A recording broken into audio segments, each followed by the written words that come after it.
Hello everyone, मैं चित्रा लखेड़ा आपका स्वागत करती हूँ अपने टैट ज्ञान के यूट्यूब चैनल पर। तो हम टाइम वेस्ट बिल्कुल नहीं करेंगे क्योंकि पेपर अब बस हमारा 31 जनवरी को है। तो अभी हमने अपनी प्रीवियस क्लास में क्या पढ़ा था?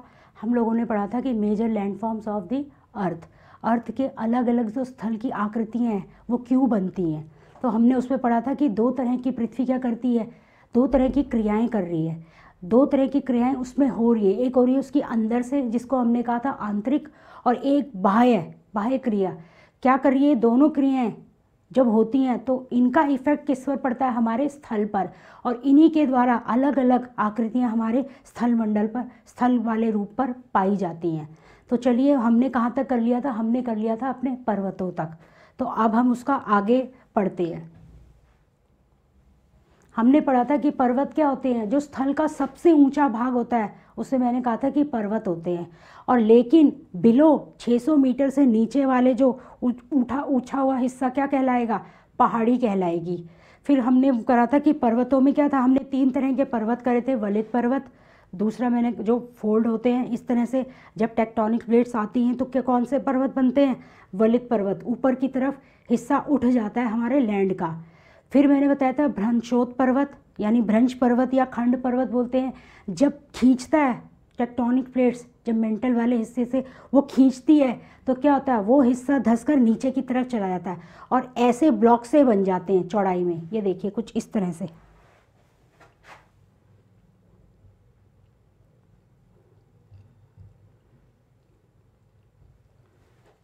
कुछ इस तरह से मैंने आपको बताया था। ये हिस्सा टूट के क्या हो जाता है? इधर आ जाता है ये। तो ये क्या हो जाते हैं? इन्हें बोला जाता है ब्लॉक माउंटेन। ये क्या कहते हैं? हमारे फोल्ड माउंटेन्स। और तीसरे हमने किए थे, जब ज्वालामुखी फटता है तो क्या बन जाते हैं? कुछ इस तरह के माउंटेन्स बन जाते हैं। ये मैंने आपको बताया था, जो अंदर होता है लिक्विड में उसे कहते हैं मैग्मा। और जब ये बाहर आता है फूट कर क्रस्ट पर तो तब क्या कहलाता है? लावा। याद रखिएगा, जब फूट कर बाहर आएगा तो लावा। और जब अर्थ के अंदर है, ये अंदर का पार्ट है, तो तब क्या कहलाएगा? हमारा मैग्मा। यहाँ पे कंफ्यूज मत होना। फिर मैंने आपको बताया था कि पर्वतों में क्या है? बहुत सारे जीव जंतु, तरह तरह के पेड़ पौधे, जड़ी बूटियाँ सब पाए जाते हैं। और पर्वत क्या होते हैं? पानी के सबसे बड़े स्रोत होते हैं। जो हिमालय वहाँ से बहते हुए ग्लेशियर्स हैं, वो क्या करते हैं? 12 मासी नदियों का निर्माण करते हैं, जो 12 महीने हमारे को क्या करती हैं? पानी देती हैं, हमारी जो सिंचाई वगैरह में मदद करती हैं। तो आगे हम पढ़ रहे थे कि पर्वतों का एक क्या है? रूप। टूरिज्म के लिए भी लोग पर्वतीय स्थलों पर जाना पसंद करते हैं क्योंकि वहाँ की जलवायु कैसी होती है? ठंडी होती है। तो पर्वतों की यात्रा, उनकी प्राकृतिक सुंदरता, क्योंकि जब हम पर्वतों पर जाते हैं तो अलग अलग वहाँ पर क्या होती हैं? वैलीज बनी होती है, घाटियाँ बनी होती है, सुंदर सुंदर वहाँ पर कृषि होती है, सुंदर। हमें बहुत अच्छा लगता है व्यू, पहाड़ी वगैरह पे जाना, ठंडी हवा लेना। छोटे छोटे आजकल लोगों ने रिजॉर्ट वगैरह बना दिए हैं, तुम घूम सकते हो। छोटी छोटी झीलें होती हैं वहाँ पर। आप दून वगैरह में गए हो, देहरादून या फिर नैनीताल वगैरह, बहुत सुंदर सुंदर लेक्स हैं वहाँ पर, बहुत ही सुंदर जगह है। तो हम लोग उसकी सुंदरता देखने के लिए भी जाते हैं। तो यही है कि ये पर्वतों की यात्रा उनकी प्राकृतिक सुंदरता को देखने के लिए करते हैं सैलानी ज़्यादातर। विभिन्न प्रकार के खेल भी होते हैं, जैसे paragliding, hang gliding, river rafting, जो पानी में जो जाते हैं जंप करके। ठीक है, पानी में एक वो होता है फ्लोट, उसके ऊपर बैठकर रिवर की राफ्टिंग होती है। स्कीन, ये वाला, ये जो इस खेल का नाम क्या है? स्कीन। आजकल बर्फ़बारी हो रही है हिमाचल के कुल्लू, शिमला वगैरह में, तो क्या हो रहा है? लोग इस तरह से स्कीन कर रहे हैं, खेल रहे हैं। एक तरह का खेल। क्या आप हिमालय में स्थित कुछ ऐसे स्थानों के नाम बता सकते हैं जहाँ ये खेले जाते हैं? तो अपनी उसके लिए लिख लो कि एक है जैसे हमारा नैनीताल, और ऊपर जाएंगे तो दूसरा हमारा सिंपल शिमला, तीसरा है हमारा डलहौजी। ठीक है, ये 3 है। और भी लिख सकते हो आप लोग, केदारनाथ वगैरह, उत्तराखंड के और भी जगह, देहरादून वगैरह। लेकिन और ये कह रहे हैं कि जहाँ पर बर्फ़ पड़ती है, कश्मीर का है, जैसे जैसे कश्मीर की झेलम नदी के आसपास का एरिया, श्रीनगर, बहुत सुंदर जगह है। तो वहाँ पर इस तरह के खेल खेले जाते हैं। नेक्स्ट आ गए हम पठार। पर्वतों के बाद हम आ गए पठार। देखो, पठार भी उठी हुई हिस्सा होता है। देखो ऐसे कुछ, ये हमारा स्थल है और ये पठार है और ये ऐसे है। पठार पर्वतों से छोटे होते हैं। देखो, पठार उठी हुई एवं सपाट भूमि होती है, आसपास के क्षेत्रों से अधिक उठा हुआ होता है। आसपास का क्षेत्र ये हमारा स्थल रूप है, यहाँ से ये उठा हुआ है, और ये भी एरिया कैसा होता है इसका, सपाट। तो इसका जो आकार होता है कैसा होता है, हमारी मेज़ के आकार की तरह। टेबल होती है ना जैसे, कुछ इस तरह से, ये जो टेबल के पैर होते हैं, तो ये वाला आकार ये क्या करता है, पठार का होता है, हमारे मेज़ के आकार का उठा हुआ होता है। इसका ऊपरी भाग मेज़ के समान, ये देखो ये वाला, और ये क्या होता है, ऐसे, ये मेज़ के समान सपाट होता है, बिल्कुल ऐसे प्लेन। किसी पठार के एक या एक से अधिक किनारे होते हैं। हो सकता है ऐसे होगा ये, फिर ऐसे होगा, ऐसे होगा, ऐसे करके भी हो सकता है ये, फिर ऐसे होगा, कई किनारे हो सकते हैं। हमने देखा था कि जो हमारे पर्वत थे उनका क्या था, ऐसे कोन से बन रहे थे या फिर ब्लॉक बन रहे थे। ठीक है, कैसा था, या तो वो गोल थे या हमने कहा था शंक्वाकार थे। इसमें सपाट दे रखा है, उसका ऊपरी भाग कैसा है, इसका सपाट। ये याद रखना, जब क्वेश्चन आता है कि स्थल का वह कौन सा भाग है, जिस स्थल का वह कौन सी आकृति है जिसका ऊपरी भाग सपाट है, तो सपाट में आप ब्लॉक माउंटेन मत करना, वो ब्लॉक्स की तरह होते हैं। सपाट में आएगा हमारा सपाट शब्द, समान सपाट, क्या आएगा, पठार। किसी पठार के एक या एक से अधिक किनारे होते हैं, बिल्कुल से, जिनके ढाल इस तरह से खड़े होते हैं, ऐसे ऐसे, ये खड़े ढाल है, बिल्कुल इस तरह से। पठारों की ऊंचाई कुछ 100 मीटर से लेकर कई हज़ार मीटर तक हो सकती है, यानी 100 मीटर प्लस, और आगे 1000 मीटर तक भी हो सकती है। कई पर्वतों की तरह पठार भी नए और पुराने हो सकते हैं। हमने देखा था कि सबसे पुराने पर्वत श्रृंखला कौन सी थी, अरावली। ऐसे ही पठार भी क्या है हमारे, वो भी पुराने हो सकते हैं और नए भी हो सकते हैं। भारत में दक्कन का पठार है, कुछ इस तरह का है हमारा नीचे का हिस्सा, और यहाँ पर क्या पाया जाता है हमारा, दक्कन का पठार सबसे पुराना है। ये पुराने पठारों में से एक है।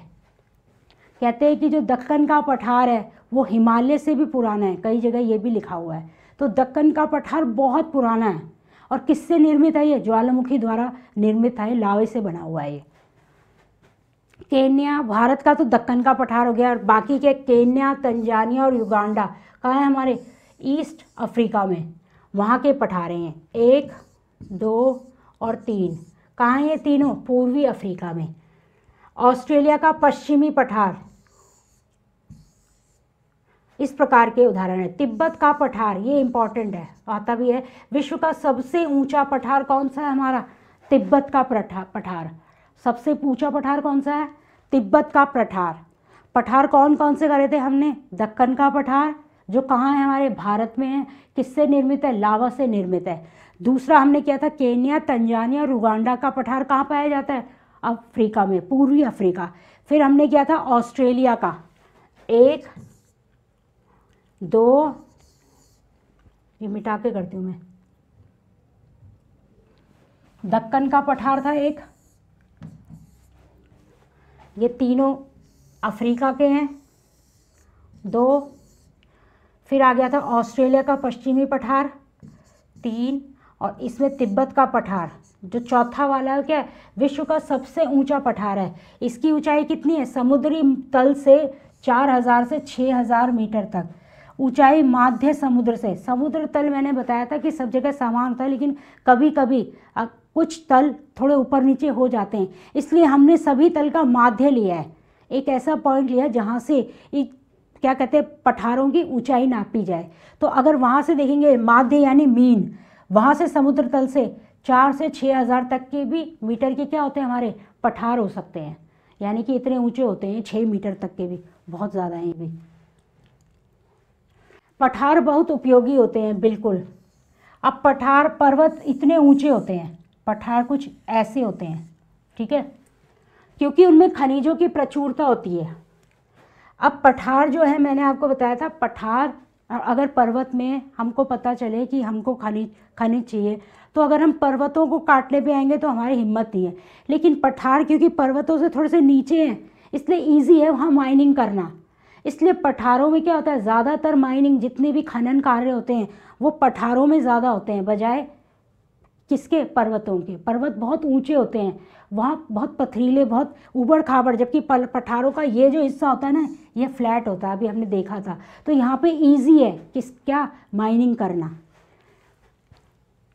खनिजों की यही कारण है कि विश्व के बहुत से खनन यानी माइनिंग वाले क्या पठारी भागों में स्थित हैं। अफ्रीका का पठार, अफ्रीका में किम्बरले है, किम्बरले क्या है ये, हीरे के लिए प्रसिद्ध है ये पठार, और सोने के लिए जोहान्सबर्ग, जोहान्स मैं यहाँ लिख देती हूँ दोबारा से, किम्बरले किसके लिए, हीरे के लिए, और जोहान्सबर्ग सोना, राजधानी बोला जाता है इसे सोने की, इतना ज़्यादा सोना पाया जाता है। तो अफ्रीका का पठार सोना, जो आप कीनिया तंजानिया जो पढ़ रहे थे ना पूर्वी अफ्रीकी पठार, उसके बारे में बात हो रही है कि पठार सोना एवं हीरों के खनन के लिए प्रसिद्ध है। सोना यानी हमारा जोहान्सबर्ग और हीरा यानी हमारा किम्बरले की खान। भारत में छोटा नागपुर कुछ इस तरह से, ये झारखंड में इस वाले एरिया में क्या है, ये छोटा नागपुर का पठार है, जिसे क्या बोला जाता है, खनिजों का भंडार भी बोला जाता है इसे, या फिर बोला जाता है रूर प्रदेश। ठीक है, जर्मनी में है खनिजों के भंडार को रूर वाला एरिया, उससे इसका कंपैरिजन किया जाता है कि भारत का अगर कोई रूर प्रदेश है तो कौन सा है, छोटा नागपुर का पठार, जिसे क्या बोला जाता है, खनिजों का भंडार भी बोला जाता है। छोटा नागपुर के पठार में लोहा, कोयला और मैग्नीज के बहुत बड़े भंडार पाए जाते हैं। कहाँ है ये, हमारे झारखंड में। वैसे तो ये छत्तीसगढ़ और बिहार पे भी थोड़ा सा टच होता है, लेकिन प्रॉपर क्या बताएंगे हम, झारखंड में। पठारी क्षेत्रों में बहुत से जलप्रपात यानी क्या होते हैं ये, वाटरफॉल्स। जलप्रपात मतलब क्या होता है, वाटरफॉल्स यानी पहाड़ी, ऐसे होता है कुछ पठार। ठीक है, जब नदियाँ आती हैं तो ज़्यादा ऊंचाई यहाँ से क्या होती है, नीचे जब जंप लगाती हैं तो क्या होते हैं, जो करंट, जो उनकी वेव से जो करंट होता है तो उससे क्या बनाते हैं हम, हाइड्रो इलेक्ट्रिसिटी। मैंने आपको बताया था कि हाइड्रो इलेक्ट्रिसिटी मतलब जल द्वारा निर्मित विद्युत को पन बिजली या फिर हाइड्रो इलेक्ट्रिसिटी बोला जाता है। किससे बनता है वो, वाटरफॉल से बनते हो ज़्यादातर। जैसे क्योंकि यहाँ नदियाँ ऊंचाई से नीचे की तरफ गिरती हैं। भारत में छोटा नागपुर का पठार स्वर्ण रेखा नदी पर स्थित हुंडरू जलप्रपात, क्या है ये, हुंडरू जलप्रपात है एक हमारा। ठीक है, हुंडरू जलप्रपात पर स्थित है। छोटा नागपुर का पठार स्वर्ण रेखा नदी पर स्थित हुंडरू जलप्रपात। कौन सी नदी है ये, स्वर्ण रेखा नदी, और क्या है ये, हुंडरू जलप्रपात। तथा कर्नाटक में जोग जलप्रपात। भारत में दो कौन से हैं, छोटा नागपुर पठार जिसके पास में कौन सी स्वर्ण रेखा नदी, उस पर कौन सा जलप्रपात स्थित है, हुंडरू जलप्रपात, और कर्नाटक में जोग जलप्रपात। ये दो बहुत इंपॉर्टेंट है, एक हुंडरू और दूसरा जोग। हुंडरू कहाँ है हमारा, स्वर्ण रेखा नदी पर। ठीक है, और हमारे जोग जलप्रपात कर्नाटक में है। इस प्रकार के जलप्रपातों के उदाहरण हैं। ठीक है, पहाड़ी क्षेत्रों में बहुत से जलप्रपात हैं जिनके दो उदाहरण हैं। कौन सा है, एक छोटा नागपुर में कौन सा है, हुंडरू जलप्रपात, और दूसरा हमारा कर्नाटक में कौन सा है, जोग जलप्रपात।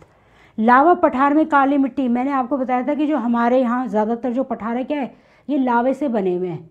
जैसे हमारा दक्कन का पठार था, किससे था वो, ज्वालामुखी फटा होगा, लावे से निर्मित एक पठार बन गया वहाँ पे। तो जब लावा निकलता है तो काली राख बन जाती है। मैंने आपको बताया था अंदर का इतना जल, जब मैग्मा ऊपर की तरफ आता है तो जो रॉक्स होती है उनको भी जला देता है, बिल्कुल राख बना देता है, और जब बाहर निकलता है तो एकदम काली राख निकलती है। तो लावा पठार में काली मिट्टी की, कैसी मिट्टी निकलती है इसमें से, फिर बिल्कुल काली मिट्टी बन जाती है। इसमें काली मिट्टी की प्रचुरता होती है जो सबसे ज़्यादा उपजाऊ है, और सबसे ज़्यादा काली मिट्टी में क्या बोया जाता है, सबसे ज़्यादा बोया जाता है कॉटन। काली मिट्टी किसके लिए, कॉटन के लिए, जिसे जूट बोलते हैं, जो उपजाऊ एवं खेती के लिए काफ़ी अच्छी होती है। कई पठारों में रमणीय स्थल भी होते हैं, जैसे टूरिज्म वगैरह के लिए भी हम लोग पठारों पर भी घूमने जाते हैं। तो हमने इसमें क्या पढ़ा है, पठार बहुत उपयोगी होते हैं क्योंकि उनकी हाइट पर्वतों से थोड़ा कम होती है और ऊपर का आकार फ्लैट होता है, तो इसलिए वहाँ माइनिंग ईजी होता है करना। और पठार ज़्यादातर लावा वगैरह से बने होते हैं, तो बहुत ज़्यादा मिनरल्स होते हैं उसके अंदर, बहुत ज़्यादा खनिज पाए जाते हैं। जैसे कि उसका एक उदाहरण हमारे भारत में कौन सा है, छोटा नागपुर का पठार, जिसे भारत का क्या बोलते हैं, खनिज भंडार बोला जाता है। लोहा, कोयला और मैग्नीज के बहुत बड़े भंडार हैं। क्वेश्चन आ सकता है कि छोटा नागपुर पठार में सबसे ज़्यादा मात्रा में कौन से खनिज पाए जाते हैं, तो लोहा, कोयला और मैग्नीज। पठारी क्षेत्रों में जलप्रपात भी बनते हैं, बड़े बड़े वाटरफॉल्स नीचे की तरफ गिरते हैं क्योंकि यहाँ नदियाँ ऊंचाई से गिरती हैं। भारत में छोटा नागपुर का पठार कहाँ पर है, स्वर्ण रेखा नदी के किनारे, और क्या है उस पर, हुंड्रू जलप्रपात। कर्नाटक में कौन सा है हमारा, जोग जलप्रपात। इस प्रकार के उदाहरण हैं। लावा पठारों में, जो लावा से निर्मित पठार होते हैं, उनमें क्या पाई जाती है, काली मिट्टी। और काली मिट्टी किसके लिए होती है, कॉटन के लिए होती है, जूट जिसे बोलते हैं, ठीक है, उसके लिए सबसे उपजाऊ होती है और खेती के लिए भी काफ़ी अच्छी होती है। कई पठारों में रमणीय स्थल, मतलब देखने लायक अच्छी खूबसूरत जगह भी होती हैं जो पर्यटकों को यानी टूरिस्ट वगैरह को आकर्षित करती हैं। नेक्स्ट, अब आ गए हम मैदान। पहले हमने पढ़ा पर्वत, फिर हमने पढ़ा पठार। लेकिन पर्वत और पठारों के अकॉर्डिंग अगर हम बात करें तो हम लोग क्या पर्वत और पठारों पे रहना चाहते हैं, नहीं, क्योंकि वो स्थल से बहुत ऊंचे उठे भाग हैं और हमें ऐसी जगह चाहिए जो समतल हो, जहाँ हम अपने हिसाब से अपने घर, यातायात की सुविधा, communication, hospital, bank, railway station, हर चीज़ अपना निर्माण अपने हिसाब से कर सकें। जबकि अगर हम पहाड़ों में जाते हैं तो बड़े बड़े पहाड़ों को काटना इम्पॉसिबल, बड़ा मुश्किल हो जाता है काटना। बनती तो है लेकिन कई साल लग जाते हैं। ऐसी पठार अगर हम उनको अपने लिए यूज़ करते हैं वो भी ठीक नहीं है, क्योंकि वो खनिजों से लबालब है, जैसे कहते हैं ना खनिज है वहाँ पर, तो वो भी गलत है क्योंकि उन खनिजों की आवश्यकता हमें ही है, तो हम उनको भी नहीं टच कर सकते। अगर हमें कहीं रहना है तो वो कौन सा एरिया होगा, समतल एरिया। स्थल का वो भाग जो वाटर लेवल से थोड़ा सा ही ऊंचा है क्या कहलाता है, मैदान, प्लेन, फ्लैट एरिया। मैदान समतल भूमि के बहुत बड़े भाग होते हैं, ठीक है, बहुत बड़े बड़े भाग पाए जाते हैं जहाँ पहाड़ एक ऐसे पाए जाते हैं छोटे छोटे, उसमें जगह पर मैदान बड़े बड़े हो सकते हैं। वे सामान्यतः मध्य समुद्री तल से 200 मीटर से अधिक, ये समुद्री तल है और 200 मीटर, ज़्यादा ऊंचाई नहीं होती, बिल्कुल किनारे से ही क्या शुरू होता है, हमारा मैदान शुरू हो जाता है। कुछ मैदान काफ़ी समतल होते हैं, बिल्कुल कई मैदान कई समतल होते हैं, बिल्कुल प्लेन, जैसे आप क्या कहते हैं हरियाणा और पंजाब वगैरह में देख सकते हो कि वहाँ पर इतनी गेहूँ वगैरह क्यों पैदा होता है, बहुत बड़े बड़े लैंड है और एकदम समतल है, बहुत अच्छी है वहाँ पर, इसीलिए कृषि अच्छी होती है। लेकिन कई मैदान जो होते हैं समतल नहीं होते हैं, ऊबड़ खाबड़ भी हो सकते हैं। तो कुछ मैदान काफ़ी समतल होते हैं जबकि उर्मिल मतलब ऊपर नीचे तरंगित कुछ ऐसे ऊबड़ खाबड़ की तरह हो सकते हैं। अधिकांश मैदान नदियों, ज़्यादातर मैदान किससे बने हुए, हमारे देश में भी है सब जगह, किससे बने, नदियों के द्वारा। अब ये मैं आपको बताती हूँ कैसे बने हैं नदियों के द्वारा। देखो मैंने आपको बताया था ये जो है ये हिमालय है, यहाँ से ग्लेशियर मेल्ट हो रहा है, ठीक है, ये हमारा इंडिया है, ये हमारा रेंज है हिमालय की, ये वाली रेंज जा रही है, ठीक है। यहाँ से नदियाँ बहती हुई आ रही हैं कुछ इस तरह से, कोई इधर जा रहा है ब्रह्मपुत्र, कोई इधर से आ रही है क्या कहता है सिंधु नदी, उसकी 5 सहायक नदियाँ चेनाब, रावी, झेलम। तो ये जब नदियाँ धीरे धीरे, मैंने कहा था कि जो भी हिमालय से ज़्यादातर जो नदियाँ निकलती हैं ग्लेशियर से बनते हुए वो 12 मासी नदियाँ होती हैं। तो 12 मास यानी पूरे 12 महीने चल रही हैं। तो ये क्या कर रही हैं, सामान ढोते ढोते, जितना जहाँ पर भी आप पानी को डालोगे, पानी की मैंने क्या करता विशेषताएं क्या होती हैं, वो अपने सामान साथ क्या होता है, जो भी छोटा मोटा जो मिट्टी होती है, छोटे छोटे पत्थर होते हैं, अपने साथ बहा के ले जाता है। तो यही क्वालिटी की वजह से क्या होता है, ये नदियाँ जब ऊपर से आ रही हैं ग्लेशियर, अपने साथ जो भी सिल्ट, गाद, कूड़ा, धूल, मिट्टी, क्या करते हैं, रेत अपने साथ लाते लाते क्या कर रही हैं, यहाँ पर मैदानी एरिया को बना देती हैं, ठीक है। ये वाला एरिया को इन्होंने भर दिया। उबड़ खाबड़ एरिया जो था उसको बार बार भरने का काम सबसे ज़्यादा कौन करता है, नदियाँ। जैसे स्थल के रूप को मैंने कहा था ना, हवा वगैरह से कई चीज़ें टूटकर एक साइड हो जाती हैं, तो ज़्यादातर उस जो खड्डे को भरने का काम कौन करता है? जो टूटा हुआ हिस्सा है, ज़्यादातर वो काम नदियाँ करती हैं, क्योंकि नदियाँ हमारे यहाँ 12 मास की पाई जाती है ज़्यादा। इसीलिए हमारे देश को कृषि प्रधान देश भी बोला जाता है, क्योंकि हमारे यहाँ नदियों की तीनों तरफ से तो पानी से घिरा है। दूसरा, हमारे यहाँ मानसून के ऊपर होता है, लेकिन मानसून फिर भी अगर ना हो तो नदियाँ बहुत है हमारे यहाँ। तो ये वाला हिस्सा जो है ये क्या है? ये गंगा और ब्रह्मपुत्र का मैदान है, जो सबसे बड़ा मैदान है, और सबसे ज़्यादा मैदान में क्या होंगे? लोग भी निवास करेंगे। तो मैदानी एरिया में सबसे ज़्यादा लोग पाए जाते हैं बजाय पर्वत और पठारी एरिया के। तो नदियों तथा उनकी सहायक नदियों के द्वारा बने होते हैं। नदियाँ आती हैं, गंगा की हैं, सोन, गंडक, कोसी, तिस्ता, कई सारी। तो जब गंगा नदी की, जैसे मैं सिर्फ गंगा के बारे में बता रही हूँ, और भी वर्ल्ड में हो सकती हैं। तो जैसे अमेज़न, मैंने आपको बताया अमेज़न नदी है, तो क्या उसका लार्जेस्ट बेसिन है, वो ज़्यादा एरिया को कवर करती है। तो एक बहुत, जितना ज़्यादा एरिया कवर करेगी उतने बड़े मैदान को वो तैयार करेगी, उतने मैदान को उपजाऊ बना देती है वो। समझ गए? तो यही है कि जो अधिकांश मैदान, ये क्वेश्चन आता है ऐसे कि अधिकांश मैदान अगर हमारे भारत में या विश्व के जो बने हुए हैं वो किसके द्वारा बने हैं? पठारों के द्वारा, पर्वतों के द्वारा, नदियों के द्वारा। कौन सी नदियाँ? नदियों के द्वारा, या फिर पृथ्वी की आंतरिक क्रिया द्वारा बन रहे हैं मैदान। तो हम क्या बोलेंगे? अधिकांश मैदान किससे बन रहे हैं? हमारी नदियों के द्वारा फॉर्म हो रहे हैं। नदियाँ अपने साथ मिट्टी, धूल और छोटे छोटे पत्थर ला ला के क्या करती हैं? जो भी स्थल का, जो कहते हैं ना ऊपर नीचे धंसा हुआ पार्ट है, उसको भरती जाती हैं। और वहाँ धीरे धीरे जब ये भरता जाता है तो नदियाँ अलग अलग एरिया से, अलग अलग हिस्सों से आके क्या करती है? पौष्टिक, जैसे कहते हैं ना पौष्टिक चीज़ें लाना, वो कोने पर निक्षेपण करती जाती हैं। और निक्षेपण के कारण वो पूरा एरिया कैसा होता है? उपजाऊ हो जाता है। अब देखेंगे, नदियाँ पर्वतों के ढालों पर नीचे की ओर बहती हैं, नीचे की तरफ आ रही हैं, ठीक है, तथा उन्हें अपर्दित कर देती हैं। जब ये नीचे आएंगी, ये कहते हैं हिमाद्री ग्लेशियर आ रहे हैं, तो जब ये ऐसे आ रहे हैं तो ये क्या कर रहे हैं? यहाँ पर भी अपर्दन, आधे आधे टुकड़े टूट टूट के नीचे की तरफ आ रहे हैं। समझ गए? जब बड़ा ठोस कोई जैसे कहते हैं ना कि ये आइस का टुकड़ा कोई बड़ा सा टूट के नीचे आ रहा है, तो जिससे भी टकराएगा ये उसका वहाँ पर भी गड्ढा कर देगा। तो वहाँ से भी ये होता हुआ उसको भी अपने साथ लेता हुआ नीचे की तरफ आ जाता है। और जब नीचे ये टेम्परेचर से, जब टेम्परेचर क्या है यहाँ पर ज़्यादा है, नीचे और ऊपर ठंडा है, जब ये नीचे वाले टेम्परेचर पे आएगा तो धीरे धीरे आइस किस में मेल्ट हो जाएगा? वाटर में कन्वर्ट हो जाएगा, पानी में बदल जाएगा। और पानियाँ क्या फॉर्म कर देती हैं? ये इतना ज़्यादा हो जाता है कि बड़ी बड़ी नदियों का निर्माण हो जाता है। और ये जहाँ जहाँ से होते हुए आती है उस एरिया की मिट्टी, रेत, जैसे राजस्थान होते हुए गुजरात, ये क्या है? वहाँ से होते हुए अपने साथ खाद वगैरह, पुरानी मिट्टी, नई मिट्टी क्या कर देती हैं? पूरे एरिया को क्या कर देती हैं? अपर्दन जो हो रखा है उसको क्या कर देती हैं? निक्षेपण करते हुए चली जाती हैं। कहीं पर अपर्दन हो जाता है, कहीं पर निक्षेपण। ज़्यादातर नदियाँ क्या करती हैं? निक्षेपण करती है। जो लाती हैं सामान वो डिपॉजिट कर देती है कि हाँ जहाँ पर गड्ढा किया पिछली बार वो भर दिया। तो अपर्दन और निक्षेपण का काम नदी के द्वारा सबसे ज़्यादा होता है।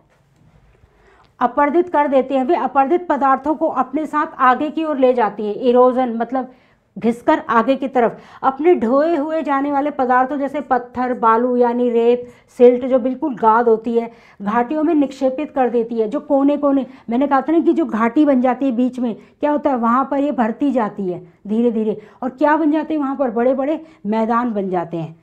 इन्हीं निक्षेपों से डिपॉजिट से क्या बनते हैं? मैदानों का निर्माण होता है। नेक्स्ट, सामान्यतः मैदान बहुत अधिक उपजाऊ होते हैं। क्या रीज़न है इसका? इसका ये रीज़न है कि नदियाँ अपने साथ जब आती हैं तो सिर्फ मिट्टी और कूड़ा कचरा नहीं होता, उपजाऊ पदार्थ भी लाती हैं हर जगह के, ठीक है। जहाँ से गई वहाँ का कुछ ना कुछ अच्छी चीज़, जैसे जलोढ़ मृदा पाई जाती है जब यहाँ पर, सबसे बढ़िया नदियाँ आती हैं, अच्छे से सिंचित कर देती है उस क्षेत्र को, और वहाँ पर उसके पास जो भी है बच जाए, कहते हैं कि सब कुछ दे देती है उस एरिया को। तो क्या हो जाता है? वो मैदान बहुत ज़्यादा उपजाऊ हो जाता है, नदियों के द्वारा जो मैदान। और फिर उसके बाद जब प्लेन एरिया होता है वहाँ पर परिवहन के साधनों का भी निर्माण करना आसान होता है। मैं बता चुकी हूँ कि हम लोग समतल एरिया या मैदानों में रहना इसलिए पसंद करते हैं क्योंकि हम अपने हिसाब से वहाँ पर कोई भी बिल्डिंग या कुछ चीज़ का भी निर्माण कर सकते हैं। इसलिए मैदान विश्व के सबसे अधिक जनसंख्या वाले भाग होते हैं। इसीलिए पठार या फिर कहते हैं ना कि पर्वतों के अकॉर्डिंग सबसे ज़्यादा जनसंख्या कहाँ पाई जाती है? मैदानी क्षेत्रों में। कुछ बड़े मैदान एशिया और उत्तर अमेरिका में पाए जाते हैं।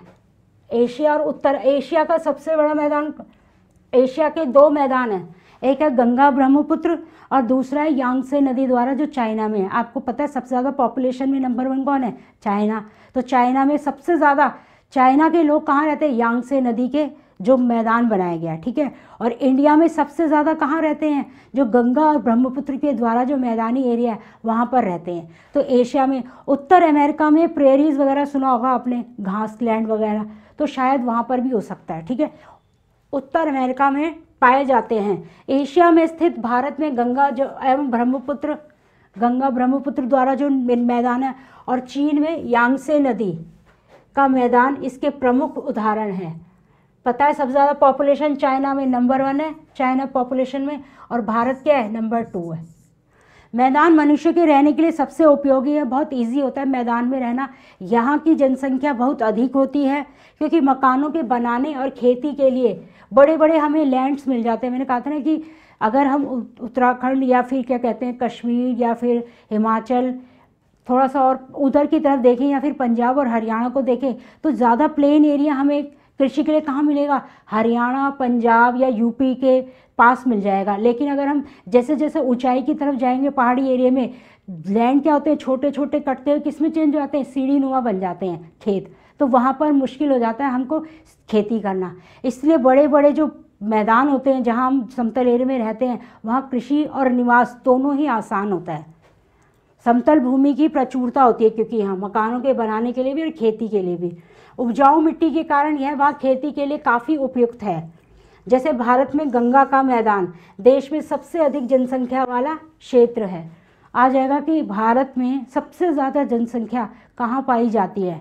दे देंगे आपको, क्या कहते हैं, पठार दे देंगे, छोटा नागपुर का पठार, या फिर दे देंगे आपको कि ये क्या कहते हैं कि पर्वत का नाम दे देंगे, कोई हिमालय पर्वत की श्रेणी, या फिर कह देंगे कि हमारे जो गंगा द्वारा जो मैदान बनाया गया है, तो हम कहेंगे गंगा द्वारा जो मैदान निर्मित है सबसे ज़्यादा जनसंख्या वहीं पाई जाती है क्योंकि सबसे ज़्यादा उपजाऊ भूमि भी वहीं पर ही है। जलोढ़ मृदा पाई जाती है यहाँ पर, सबसे अच्छी खेती हो सकती है, एकदम प्लेन एरिया, बड़े बड़े हमारे क्या है, बड़े बड़े लैंड पाए जाते हैं, टुकड़े बड़े बड़े, तो उन पे आसान होता है खेती करना, घर बनाना, और बाकी की जो भी हमें जो भी सुविधाएं चाहिए उनका हम लोग निर्माण मैदानी एरिया में कर सकते हैं। और सबसे ज़्यादा जनसंख्या कौन से एरिया में? हमारे इंडिया में गंगा के मैदान में। स्थल रूप एवं लोग, अब इसका मतलब क्या है? स्थल रूप मतलब जैसा स्थल होगा, आपको पता है कि जैसा पहले स्थल बने हैं, पहले पृथ्वी का कहते हैं पृथ्वी बनी, उसके बाद उसमें स्थल का निर्माण हुआ, परपटी वगैरह बनी, और बहुत समय बाद मानव का निवास हुआ है। तो यानी स्थल पहले से ही थे। तो स्थल के अनुसार हमने अपने को ढाला है, स्थल हमारे अनुसार नहीं ढल रहा। वो बात अलग है कि हम लोग ज़्यादा ही खुदाई करके उसको बर्बाद कर रहे हैं, वो अलग है, तो उसकी सज़ा भी हमें मिल ही रही है। कभी भूकंप आ जाता है, कभी सुनामी आती है, कभी कुछ आ जाता है, कुछ ना कुछ चलता ही रहता है, वो हमारी गलतियाँ भी होती हैं उसमें सबसे बड़ी। लेकिन स्थल रूप एवं लोग यानी जैसा स्थल वैसी वहाँ की जलवायु, भौतिक अवस्था होगी वैसी वहाँ की, और जलवायु के अनुसार ही वहाँ के लोगों का रहन सहन होगा, वहीं उनका खान पान होगा। जैसे दिल्ली में आजकल ठंड पड़ रही है, क्या कर रहे हैं हम लोग? गर्म चीज़ें ज़्यादा खा रहे हैं। जैसे ही गर्मी आ जाएगी हम लोग ठंडी चीज़ें खाना शुरू कर देंगे, आइसक्रीम वगैरह। तो समझ रहे हैं, जैसा स्थल है, जैसे वहाँ का टेम्परेचर, जलवायु चेंज होती जाती है, उसी अनुसार मनुष्य अपने को ढाल लेता है। अब पर्वतीय क्षेत्रों में आप जाओगे, हिमाचल या फिर उत्तराखंड या और ऊपर कश्मीर वगैरह में, वहाँ 12 महीने ठंड रहती है। तो क्या होता है, वहाँ हमेशा गर्म कपड़े पहनते हैं, और महीने होते हैं उनके गिनती के कि इतने महीने वो खेती करेंगे और इस चीज़ की खेती करेंगे, और कुछ चीज़ें प्रॉपर वो खाएंगे जिससे उनको क्या लगे, गर्मी ज़्यादा मिले। अगर हम नीचे आ जाएं, यहाँ पंजाब, यूपी और ये हरियाणा या फिर अपना एरिया या साउथ में इतनी ज़्यादा गर्मी है। कोस्टल इंडिया में अगर आप ये प्लेन्स में चले जाओ, ये रहा पश्चिमी घाट ये वाले हिस्से में, तो यहाँ इतनी ज़्यादा क्या होती है, मॉडरेट टेम्परेचर होता है क्योंकि समुद्र के पास है। तो समझ गए, जैसा स्थल वैसी हमारी वेशभूषा, वैसी हमारा खान पान, और वही हमारा रहन सहन। सेम किस पे डिपेंड करता है? जो स्थल का रूप होगा। देख, स्थल रूप की विभिन्नता के अनुरूप ही मानव विभिन्न प्रकार के जीवन यापन करते हैं। स्थल रूप के कारण ही हम लोगों की क्या हो गई, जब कपड़े चेंज हुए, हमारा खान पान चेंज हुआ, धीरे धीरे हमारी आदतें, हमारी भाषा, ये सब भी विभिन्नता आई। ठीक है। पर्वतीय क्षेत्रों का जीवन कठिन होता है, मैं आपको बता चुकी हूँ। मैदानी क्षेत्रों का जीवन फिर भी उससे ज़्यादा सरल है। उसके अकॉर्डिंग मैदानों में फसलें उगाना, घर बनाना, सड़कें बनाना पर्वतीय क्षेत्रों की तुलना में आसान है। विभिन्न प्रकार के स्थल रूपों पर रहने वाले लोगों के रहन सहन के तरीकों में भी कुछ अंतर होता है, कुछ नहीं बहुत सारे अंतर भी हो जाते हैं। क्या आप उनमें से कुछ अंतरों को बता सकते हैं? जैसे मैंने आपको कहा कि हिमाचल, आजकल हम लोग बात करते हैं सीधा कश्मीर की। क्या होता है कश्मीर में, लद्दाख में देख लो, बहुत ज़्यादा ठंड पड़ती है, 12 महीने बर्फ़ से जमा रहता है। तो वो लोग क्या कॉटन क्लोथ्स पहन सकते हैं? हमारे जैसे कि हमें तो गर्मी लग गई तो कॉटन निकाल दो भैया, गर्मी हो रही है, एसी चला लो, कूलर चला लो, क्या वो चलाएंगे? नहीं, क्योंकि वहाँ तो ठंड है। तो उसी के अनुसार वो मोटा जो पश्मीना जिसे कहते हैं ना, एक ऊन पाया जाता है, वो उसके कपड़े पहनते हैं। ज़्यादातर वहाँ पर क्या बनते हैं, मैट्स बनती हैं, शॉल बनते हैं, वुलन कपड़े ज़्यादातर बिकते हैं, क्योंकि वहाँ का जो स्थल है वो कौन सी जगह पर है, पर्वतीय क्षेत्र में, जो कि ठंडा है बहुत ज़्यादा। और वहीं अगर मैं बात करूं अपने दिल्ली की, या फिर अगर हम साउथ की बात करें तो क्या है, गर्मी है। गर्मियों में क्या होता है, गर्मी हो जाती है। आजकल भी इतनी ज़्यादा ठंड नहीं है कि हम बिल्कुल ही अपने को ओढ़ के रखें, इतनी ठंड नहीं पड़ती दिल्ली में भी। अब थोड़ा बहुत जनवरी के टाइम पर कुछ कह सकते हैं कि 10-15 दिन की होती है, मगर इतनी ज़्यादा नहीं पड़ती कि पूरे दिन हम अंगीठी लेकर ही बैठे रहें, इतनी नहीं है। हम लोग क्या करते हैं, उसका सब्सिट्यूट ढूंढ लेते हैं। लेकिन वहाँ क्या है, वहाँ का खान पान भी वही हो जाता है। हम लोग क्या करते हैं, जब साउथ में जाएंगे वहाँ का अलग ही है, वहाँ पर गर्मी बहुत पड़ती है, नदियों के पास है, बार बार बारिश, क्योंकि बार बार ह्यूमिडिटी होती है, इतनी ज़्यादा पसीना आता है वहाँ पे। वो लोग क्या गर्म कपड़े पहन सकते हैं? तो इसका पता चलता है कि जैसा स्थल होगा ना, उसी के हिसाब से, जैसा स्थल होगा और जैसी वहाँ की जलवायु होगी, उसके हिसाब से मानव जीवन में विभिन्नता आना स्वाभाविक है। और ये हमारे इंडिया से बेहतर तो कोई समझ ही नहीं सकता, क्योंकि हमारे देश को बोला जाता है कि विविधताओं वाला देश। इंडिया का नाम ही है कि विभिन्न हमारी भाषाएं, संस्कृति है, पहनावा है, खान पान है, उसके बावजूद हम लोग क्या है, एक है, एक हिंदुस्तान के अंदर रह रहे हैं। तो बोला जाता है ये रहन सहन के तरीकों में अंतर होता है। क्या आप उनमें से कुछ अंतरों को बता सकते हैं? मैंने आपको बता दिया। कभी कभी प्राकृतिक आपदाएं, भूकंप और ज्वालामुखी उद्गार, तूफान, बाढ़, ये भी क्या कर देते हैं, स्थल का विनाश करते हैं, स्थल रूप को। एकदम से भूकंप आ गया, मैंने कहा था ना कि प्लेट्स क्या होती हैं, जब एक दूसरे तो चीरती भी जाती हैं ऊपर की तरफ, नीचे जो मूवमेंट्स हो रही है आंतरिक, ये सब क्या होते हैं हमारे, ये भी आंतरिक है, ज्वालामुखी भी आंतरिक है। ये तूफान और बाढ़ जो है ये क्या है हमारे, बाह्य है। याद रखिएगा, बाह्य क्रिया। क्वेश्चन आ जाएगा, तूफान और बाढ़ पृथ्वी की कौन सी क्रियाएं हैं? ये बाह्य है। और भूकंप, ज्वालामुखी, ठीक है, ये कौन सी है हमारी, आंतरिक, अंदर से हो रही है। ये जब अंदर से मूवमेंट हो रही है तो उसका असर हमारे स्थल पर दिख रहा है, बहुत विनाश कर देते हैं। इन आकस्मिक घटनाओं के बारे में जागरूकता पैदा करके आने वाले खतरों को हम कम कर सकते हैं। पहले नहीं था, लेकिन अब हम लोगों ने बहुत ज़्यादा इन चीज़ों में, जिसे कहते हैं ना, सफलता प्राप्त कर लिया। अब पता चल जाता है, जैसे अभी जब उड़ीसा के तट में आ रहा था बहुत ज़्यादा, जैसे कहते हैं ना कि बहुत बड़ा साइक्लोन आ रहा था, तो उससे पहले ही पता चल गया था कि साइक्लोन आने वाला और इतनी तीव्रता से आएगा। तो आसपास के जितने भी गांव थे उनको खाली करा दिया गया था, जिससे जान और माल का बहुत कम नुकसान हुआ है। तो अब कह सकते हैं कि बहुत हद तक हम लोगों ने इनके बारे में भी, क्या कहते हैं ना, कि भूकंप, ज्वालामुखी या तूफान, बाढ़, इनके भी हम लोग पहले से अंदेशा लगा लेते हैं कि हाँ ये होने वाला है, तो अब सब लोग उसके लिए सजग हो जाओ, या ये तुम्हें उपाय करने चाहिए, ऐसे रहना चाहिए। आजकल तो मॉक ड्रिल कराई जाती है स्कूलों में भी बच्चों को, कि एकदम से भूकंप आता तो क्या करना चाहिए, किसी भी लकड़ी के या तो कोने में चले जाओ दीवार के, ठीक है, या फिर बेंच वगैरह के नीचे जाओ लकड़ी का। तो वो इसलिए कराया जाता है ताकि आप लोगों को अवेयरनेस रहे, और हम लोगों को भी घर पर भी बच्चों को या जिसको नहीं पता उन लोगों को ये छोटी छोटी एडवाइस ज़रूर देनी चाहिए, बताना चाहिए कि कैसे हम लोग इनसे बहुत हद तक बच सकते हैं। अटैक जब ये आते हैं तब असर तो होगा, लेकिन उस असर को हम कुछ हद तक कहते हैं कि अगर प्रिकॉशंस ले लेंगे तो कुछ हद तक ये जो हैं जो इनका असर होगा वो कम हो सकता है। अब हम करेंगे सीटेट में आए हुए प्रश्न। हुंडरू जलप्रपात निम्नलिखित पठारों में से किसमें पाया जाता है? याद हो आपको, हुंडरू जलप्रपात छोटा नागपुर के पास क्या था, स्वर्ण रेखा नदी थी ना, उस पर पाया जाता है हुंडरू जलप्रपात। पूर्वी अफ्रीकी पठार नहीं, ऑस्ट्रेलिया का पश्चिमी पठार नहीं, तिब्बत का पठार नहीं, क्या है हमारा भारत का छोटा नागपुर पठार में क्या है ये हुंडरू जलप्रपात। और कहाँ है मेन, स्वर्ण रेखा नदी पर बना हुआ है ये, क्या स्वर्ण रेखा नदी पर क्या है ये हुंडरू जलप्रपात। नेक्स्ट, मोनाकी पर्वत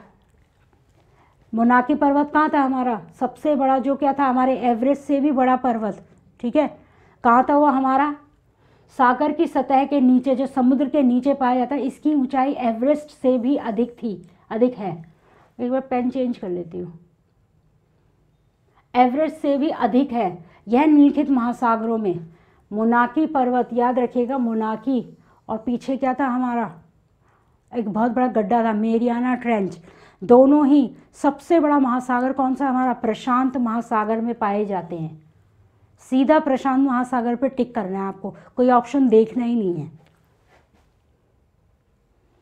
निम्नलिखित स्थल रूपों में से किसमें खनिज निक्षेपों की प्रचुरता पाई जाती है, मतलब सबसे ज़्यादा खनिज किस पे पाए जाते हैं, जब खनिजों के लिए सबसे ज़्यादा खनन भी होता है उस जगह पर। याद आ गया होगा आपको, जिसकी सपाट भूमि होती है, पठार, घाटी नहीं, क्या होते हैं हमारे पठार। सबसे ज़्यादा प्रचुर मात्रा में खनिज पाए जाते हैं, और भारत में खनिजों का भंडार कौन सा है हमारा, छोटा नागपुर का पठार। ये बार बार आपको इसलिए लिखवाती हूँ ताकि आपको ये चीज़ें रट जाएं। छोटा नागपुर कहाँ है हमारा, इंडिया में। ये इसलिए बार बार मैं रिपीट करती हूँ क्योंकि आप ये बार बार सुनो और याद कर लो और पेपर में बिल्कुल गलती ना करके आओ। नेक्स्ट, निम्नलिखित में से कौन भ्रमशोथ यानी ब्लॉक माउंटेन, जिसे खंड माउंटेन भी बोलते हैं, क्या है, भ्रमशोथ पर्वत। यूरल क्या है ये, गोलाकार था, शंक्वाकार, क्या था ये हमारा, वलित पर्वत था ये हमारा, फोल्ड माउंटेन। वॉसजेस पर्वत था हमारा। हिमालय भी क्या है हमारा, वलित पर्वत।